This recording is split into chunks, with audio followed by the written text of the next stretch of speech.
A chuva, tocada pelo vento, vai comendo a quase apagada tinta branca da escola do Coentral Grande. Junto à igreja, a velha escola, de rés do chão e primeiro andar, pendura ainda o ferrugento mastro em ferro que há muito não exibe orgulhosamente uma bandeira. Não sei ao certo quanto tempo tem a escola, mas é seguro que há mais de 125 anos já os miúdos do Coentral aprendiam aqui letras e números. Foi assim durante décadas a fio até este ano, o último ano em que há escola no Coentral. A freguesia do Coentral abrange 7 pequenas aldeias. O Coentral Grande é a sede, o Coentral da Cruz, Coentral das Barreiras, Coentral do Fujo e Camilo e Carriçal. É a partir de 1691 que o Coentral é a freguesia sem interrupção até aos nossos dias.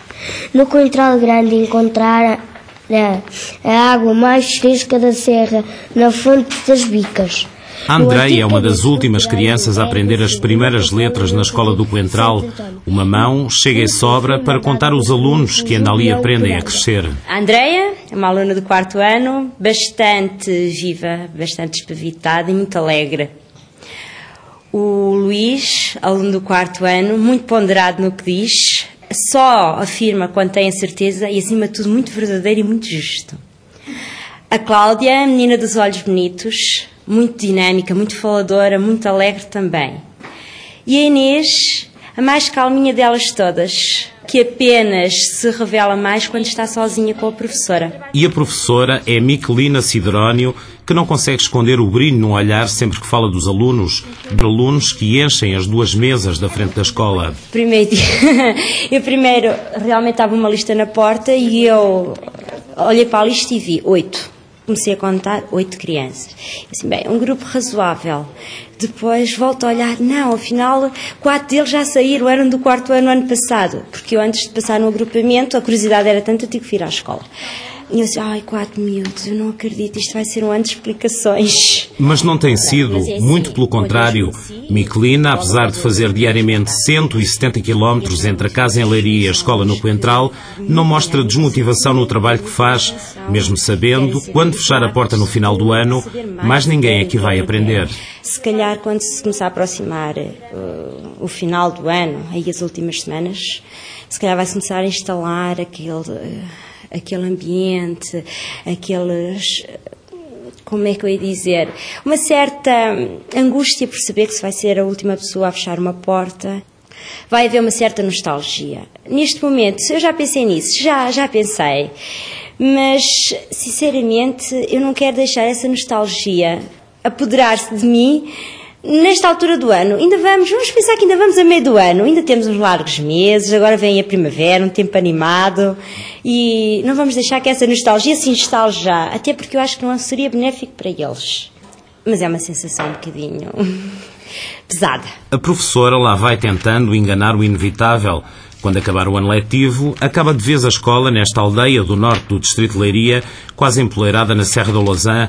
Para o ano, seriam apenas 2 alunos nesta sala enorme para a frieza contabilística do Ministério da Educação. Sem correrias e com casacos e chapéus.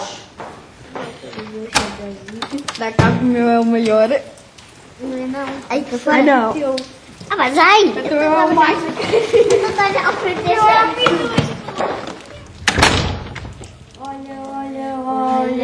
Olha a borboleta com asinhas leves, vermelhinha e preta. O largo em pedra entre a igreja e a escola, o recreio dos 4 miúdos, parece adivinhar já o silêncio dos dias que aí vêm. Um silêncio que, o passar dos anos, foi aumentando junto àquela escola que já foi grande. Por ali estudaram, nos finais de 1800, o médico e professor universitário Bissai Barreto, Dom Manuel Agostinho Barreto, antigo bispo do Funchal, e mais tarde, por volta de 1940, Lousã Henriques. Aquela que era a escola correspondente a essa freguesia tinha bastante gente e a escola chegou a ter professor e professora. Depois, no meu tempo, já é uma escola mista, mas chegou a ter 80 alunos, 60 a 80 alunos. Tinha havido um professor, porque o ensino era separado nessa altura, eram os rapazes e as raparigas. Havia um professor para os rapazes e havia uma professora para as raparigas. Mas depois, no meu tempo, já tinha acabado. Não é? Já só havia uma professora para rapazes e raparigas e a escola passou a ser mista.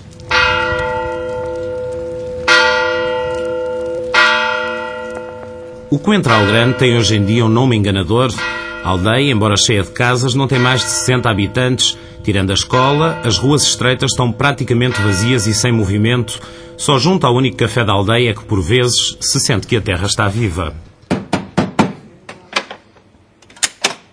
Naquele dia, de fins de março, as poucas conversas de café tinham um tom pesado e de tristeza.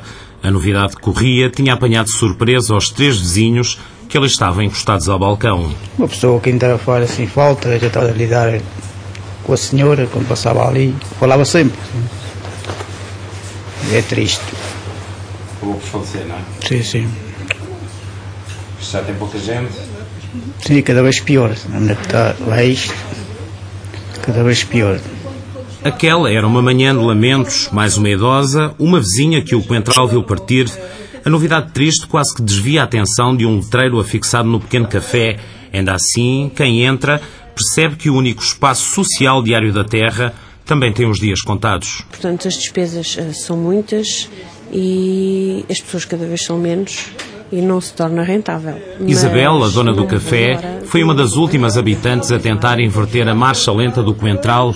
Deixou a venda no mercado de Alvalade em Lisboa há quase 10 anos e agora vê-se obrigada a fechar o pequeno café mercearia. Sim, a mercearia também vai fechar, mas temos vendedores ambulantes que vêm cá 1 ou 2 vezes por semana e que também trazem de tudo a parte de mercearias, que também é uma das coisas que ajudou a que realmente eu fechasse, porque as pessoas também compram a esses vendedores ambulantes e, portanto, não me compram a mim. Pronto, cheguei à conclusão que não dá, porque eu estou aqui a trabalhar e a maior parte das vezes eu não tenho dinheiro para pagar as dívidas, quem tem que pagar é o meu marido. Portanto, se o meu marido andar a trabalhar para pagar as minhas dívidas, além da carteira ser só uma, mas portanto não é rentável, não dá mesmo para continuar assim a viver.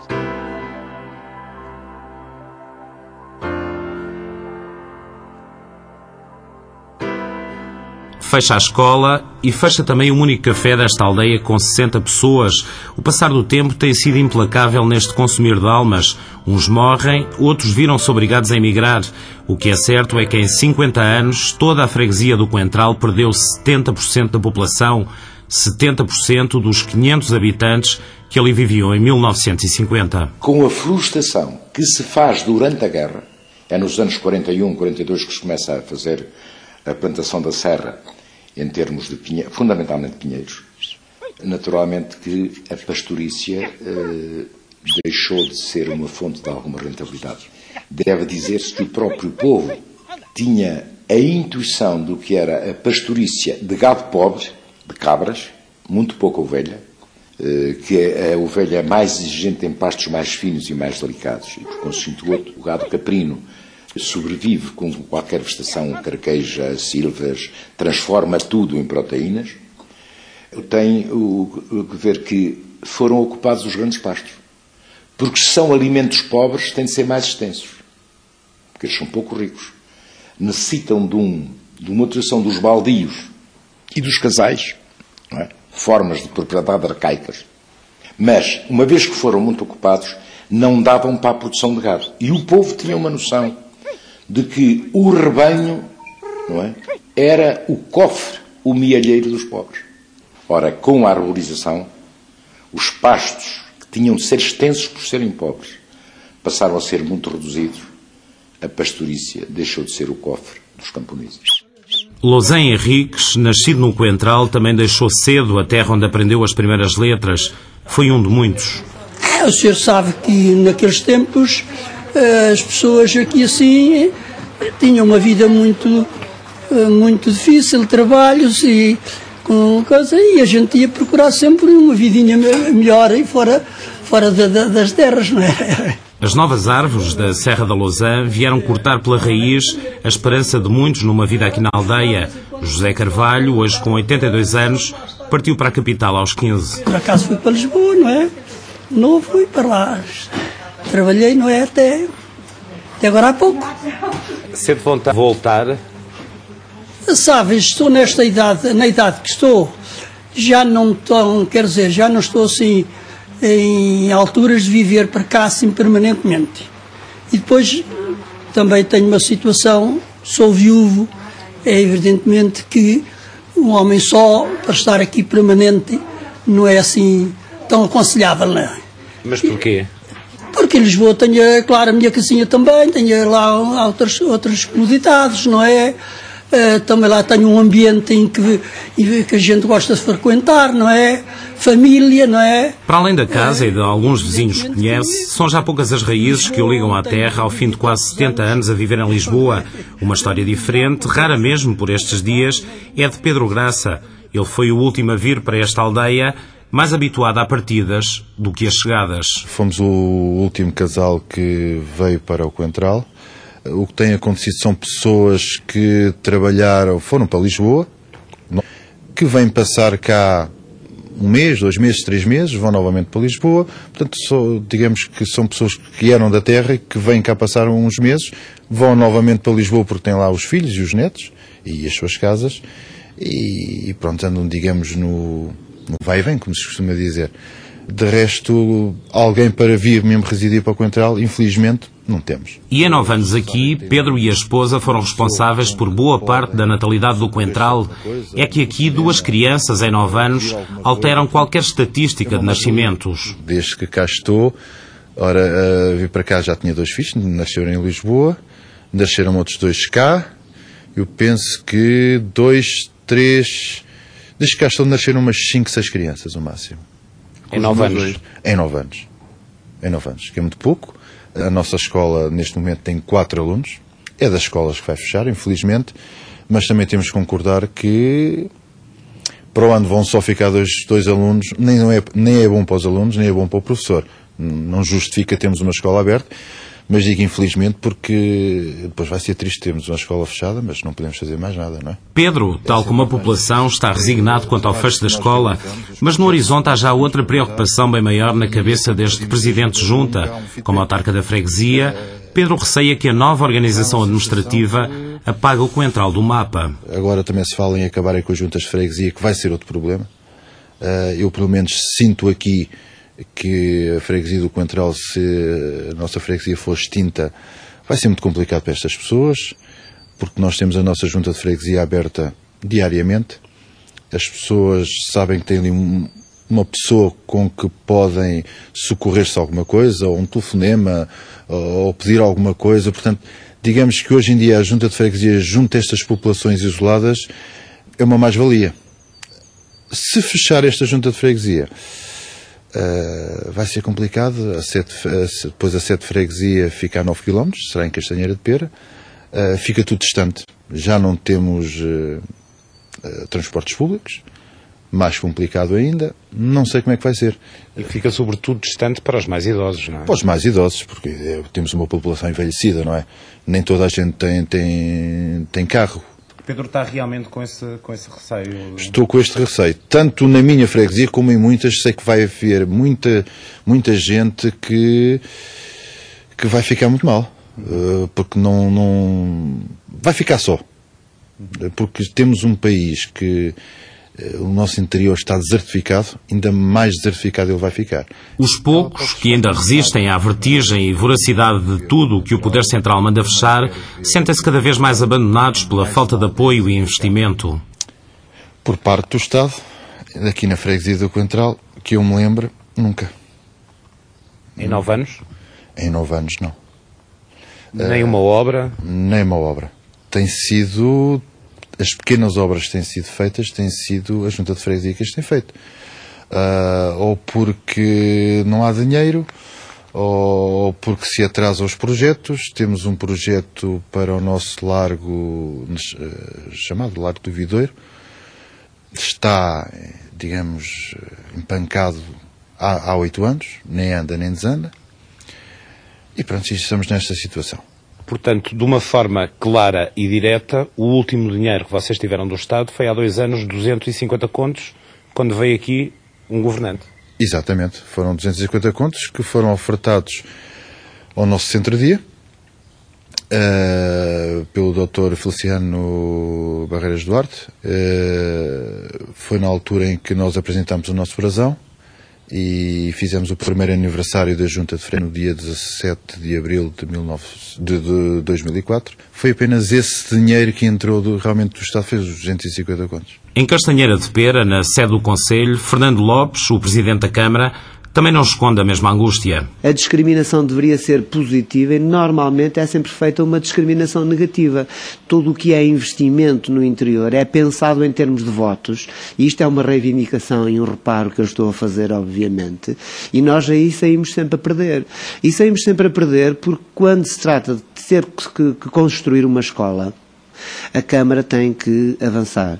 Quando se trata de fazer uma construção para a GNR, a Câmara tem que avançar. Portanto, a Câmara, se quer ter alguns serviços desconcentrados do Estado, tem que dar um apoio, tem que avançar, tem que investir e tem que dar um apoio normalmente muito maior do que um concelho mais populoso, mais perto do litoral. E isso está, obviamente, muito mal e prejudica-nos fortemente. Ironicamente, no Coentral, o último dinheiro que chegou desse distante terreiro do Paço foram os 250 contos, na altura em que a freguesia apresentou com orgulho o brasão, mais de 300 anos depois de ter sido criada. Ironicamente, porque se for extinta, de pouco servirá esse novo traço de identidade, apadrinhado na altura por um governante.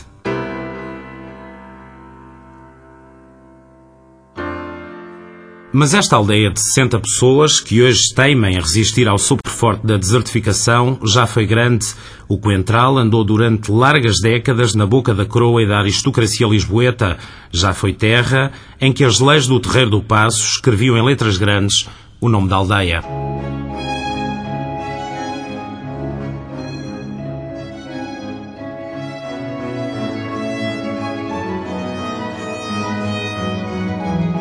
Lisboa, ano de 1759, ordena ao rei Dom José que se publique e que o Marquês de Pombal saiba.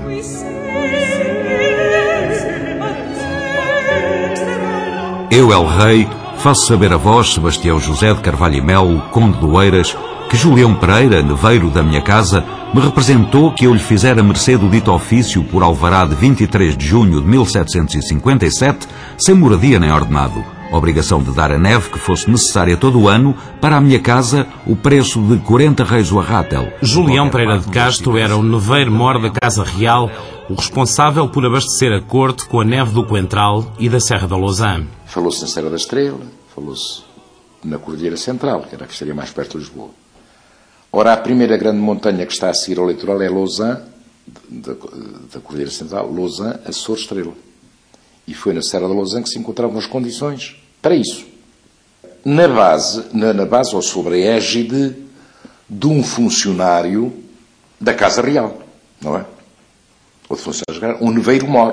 Lousã Henriques, etnólogo. Que iria controlar o trabalho e criar as infraestruturas que, para me dizer, como é que eram as infraestruturas quando é pensada a Serra da Lousã? É um poço, mais ou menos profundo, com uma cobertura idêntica à dos fornos da cal. Cobertura mais ou menos circular e com uma cúpula e que protegia ali o gelo. E então, como é que o gelo era feito? Quando nevava, e seria mais frequente nevar do que em tempos próximos e na atualidade, porque também depois a florestação que se dá nos anos 40 da serra também muda um bocado o clima. Isto é, deixa de haver tanta neve. As pessoas apalavradas pelo neveiro-mor, de que é o Dom Julião de Castro, neveiro-mor, e que viveria no Coentral e iria à serra orientar esse serviço e regular esse abastecimento para Lisboa, iam mulheres que traziam de um grande relveiro que há, acarretavam à cesta a neve, que era despejada para dentro dos poços, e que homens lá estavam com maços idênticos aos dos calceteiros a pisoá-la, a apertá-la. Ficava densa e depois ia dar gelo. Iam despejando. Depois era conservada todo o ano. Porque mesmo no alto da serra, em pleno verão, a noite é fria. Dentro dos poços, acima dos 1000 metros de altitude, a neve era pisada de maneira a formar gelo, um trabalho que exigia muita força de braços. Duro e moroso, nota-se. Parece que estamos aqui com um bocadinho de neve compactada, mas por baixo continua a precisar de ser compactada. Portanto, temos que arrastar e temos que continuar a compactar sucessivamente. Este poço onde estamos tem mais ou menos quanto de fundura? Neste momento está com cerca de 6 metros de fundura e cerca de 9 de diâmetro, o que teria cheio até ao nível do solo cerca de 300 metros cúbicos de neve.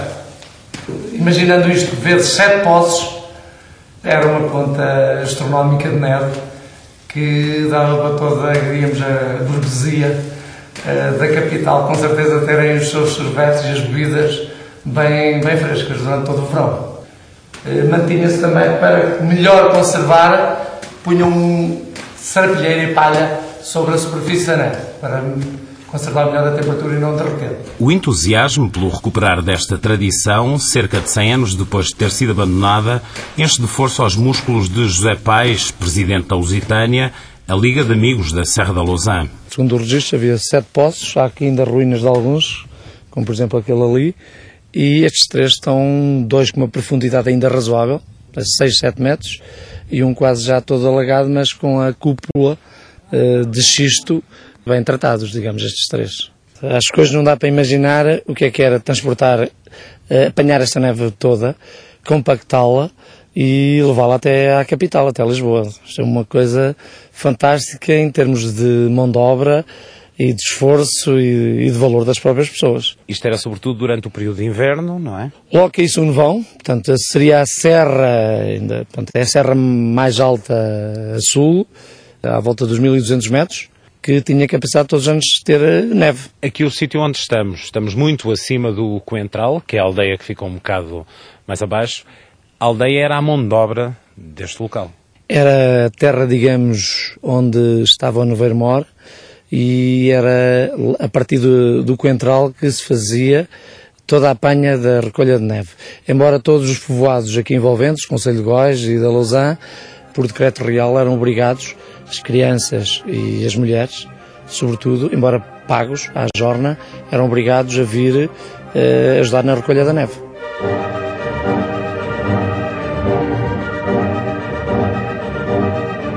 Num documento de 1769, o Neveiro Mor da Croa deixa bem ordenadas as obrigações de 2 homens do povo que tinham vistas largas para a neve.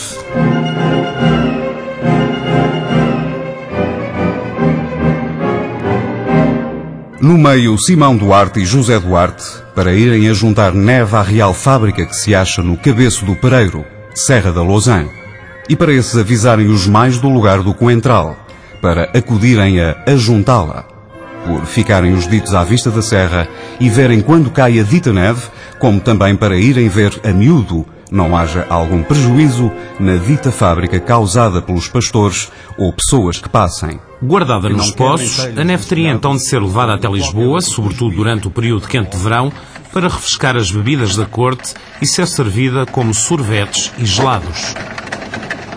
Não sei quantos dias demoraria até Constança. Eu só sei que devia ser carregada de modo a passar a fazer muita viagem de noite, de modo a apanhar o mínimo de sol, não é?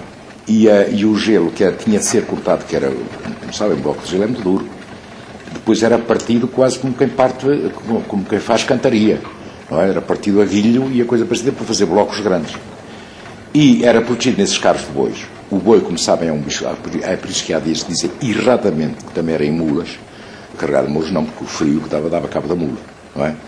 Ele era em carros de bois e muita gente diz, e depois era vestido de serradura, ou coisa parecida. Não era de serradura, porque se não havia serração industrial, não havia quantidades de serradura que dessem para isso, não é?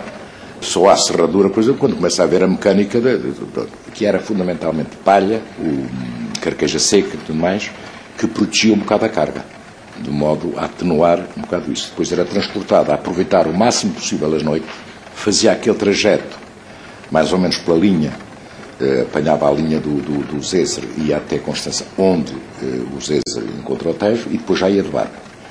Agora, as populações das terras por onde passava essa via eram obrigadas, se adoecesse um boi, ou perdisse uma perna, a terem de fornecer bois, de imediato. E se um carro partisse o eixo ou se estragasse ou coisa parecida, fornecer carros, coisa, tinham de dar não só o apoio logístico, mas os homens deviam ter onde comer e onde dormir, tempo que demoravam lá para baixo, eram obrigados a dar esse apoio, mas também ao carro e ao animal.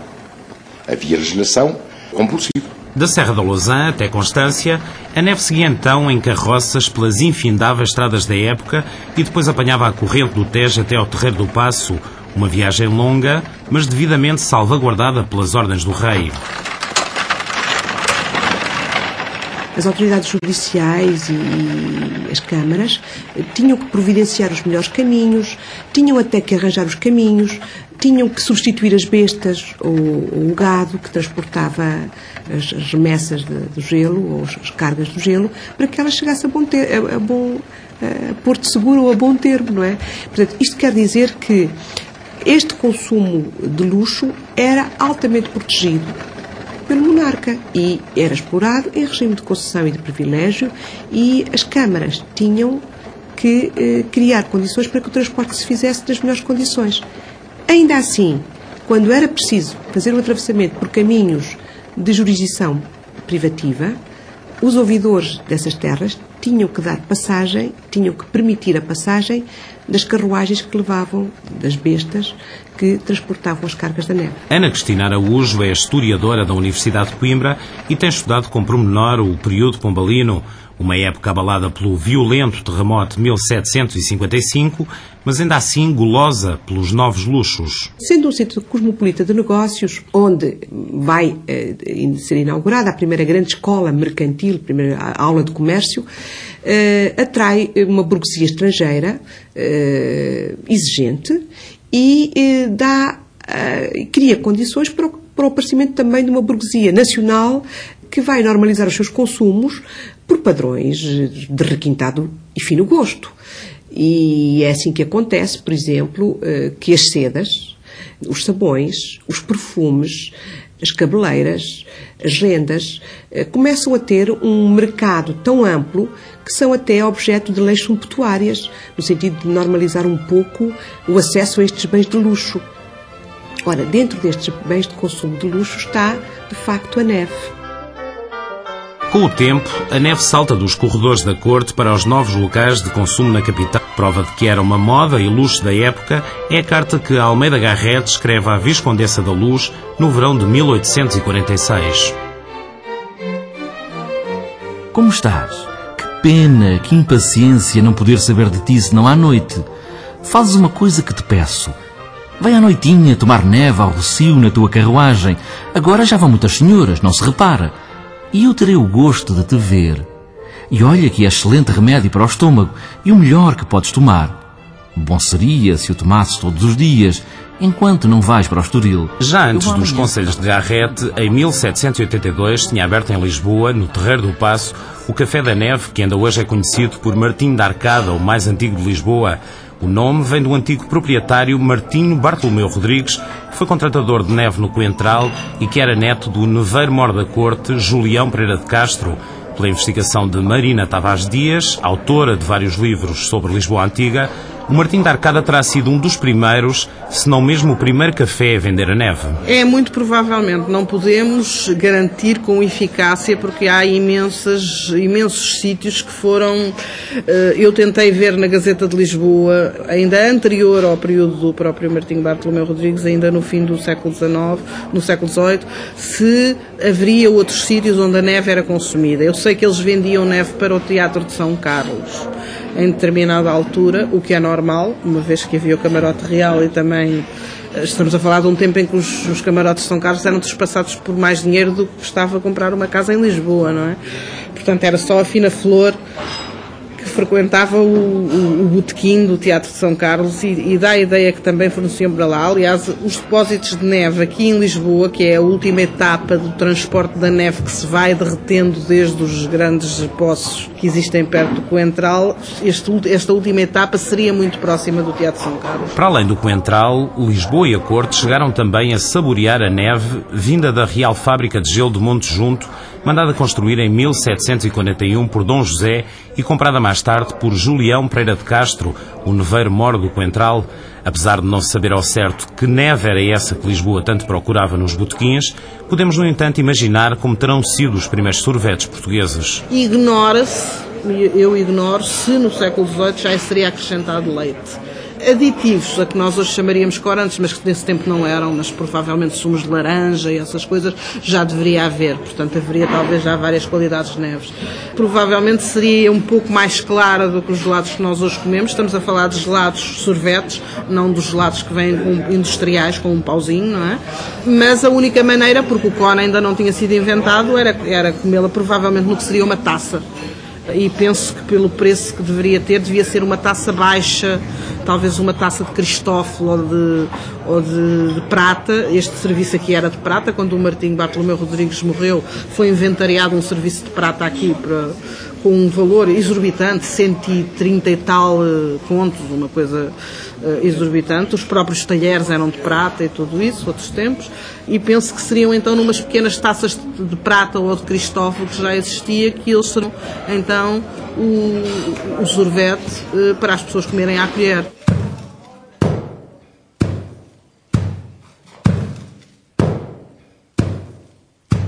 Era a prata e o luxo que muito contrastava com a dureza de fazer chegar a neve à capital e a este terreiro do Paço, que sorveu até que pôde o coentral e anos depois virou-lhe costas e sentou-se distante a vê-lo derreter lentamente ao longo de décadas. Esse terreiro do Paço, que tem sido o símbolo do poder político em Portugal, neste caso pouco atento e hábil em travar a agonia desta terra. Ali foi claramente inábil, porque quando se apercebiam, ou que se deviam perceber, mas a maior parte das pessoas que foram para o poder não estudavam estes assuntos, não tinham até um aprofundamento ou por experiência própria para terem a noção de como as crises se iam desenhar. E como tal, tentar pôr mão a tempo. Há uma coisa que qualquer político tem a obrigação de pensar, é que a primeira coisa é o ser humano. E se a política não tem uma intenção antropológica, mas tem uma intenção da sacralização do mercado e do lucro, evidentemente que o ser humano defende-se, primeiro, deslocando-se para onde pode sobreviver. Lá está a valorização. E depois algumas pessoas deixando-se cair na miséria e na desmotivação da vida.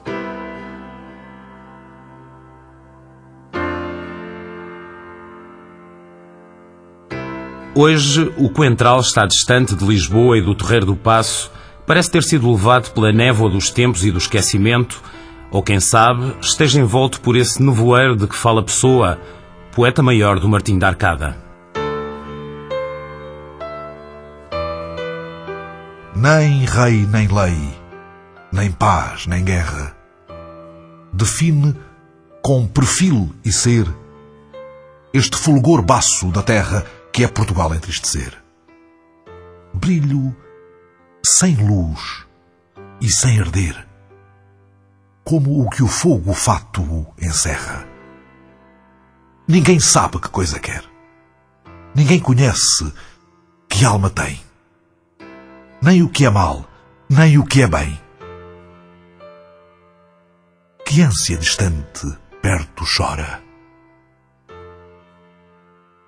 Tudo é incerto e derradeiro. Tudo é disperso, nada é inteiro. Ó Portugal, hoje és nevoeiro.